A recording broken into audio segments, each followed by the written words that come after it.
Hi, I'm Joshua Gills, and today I will be talking to you about planting citrus. Citrus are a classic addition to all South Texas gardens, and there's a vast variety of citrus you can plant here, such as oranges, limes, grapefruits, and for today, I will be planting a Myers lemon. Let's start with the fruit. Citrus at a young age love to produce fruit, and you do not want to let this happen because at a young age, they are not able to sustain the weight of the fruit.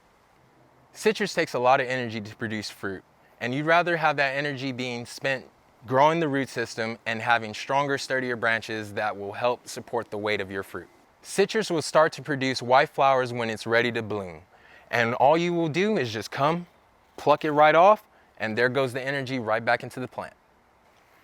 Be sure to pick all the blooms off your citrus for the first year. For the second year, you're going to want to pick off most of the blooms, and after that, your citrus should be ready to sustain the weight of the fruit. First, you want to find a nice sunny area with good drainage. Good drainage means that when it rains, the water doesn't pull up in that area. When digging your hole, you want to make it at least twice as wide and the same level as the pot it's currently in. That way, the feeder roots will travel deeper in search of more water. Planting level is important because you do not want to bury your feeder roots. And by feeder roots, I mean this area on top. With the dirt you pulled out of your hole, you will want to use about a third of compost. To that, mix in some organic material, sprinkle some of your compost.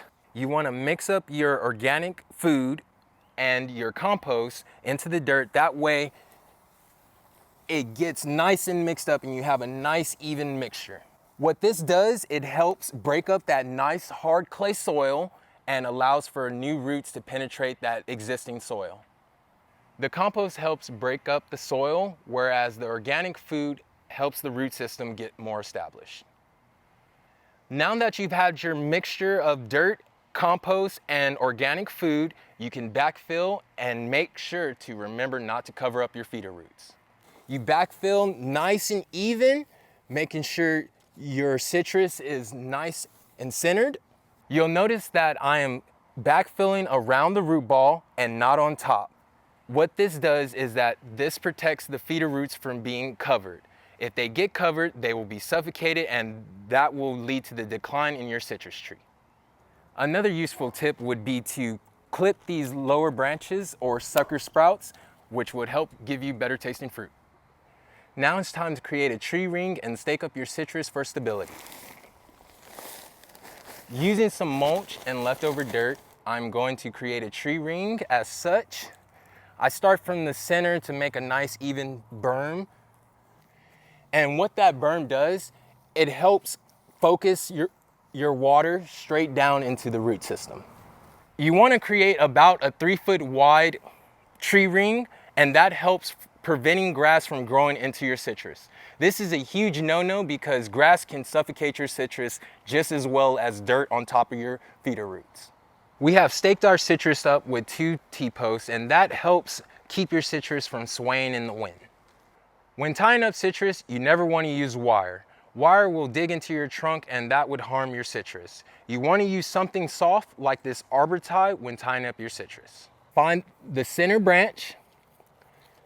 You make a nice wide loop around. Make a knot. Make another knot so that knot doesn't slip. Then you just keep it level and give it a nice good tie up. And now you have a stable growing citrus. Now I'm going to talk a little bit about watering. A good rule of thumb when planting in the spring is to water once a day, every day for the first 2 weeks, 3 times a week for the next 2 weeks, and twice a week through the summer. And when you water, you want to make sure to let all the hot water out first and give it a nice deep drink. And what this does is create good depth moisture, which allows your roots to dive deeper into the ground. Citrus are susceptible to pests and fungus. How you would combat that is using an organic horticultural oil spray in the cooler months. That way you don't risk burning your tree. These simple steps will help your citrus get off to a great start. After a couple of seasons of growth, you will be able to harvest tons of fruit. Be sure to follow Grow Local and Gills on social media. We will be showing you some more tips on how to grow food. Thank you for watching.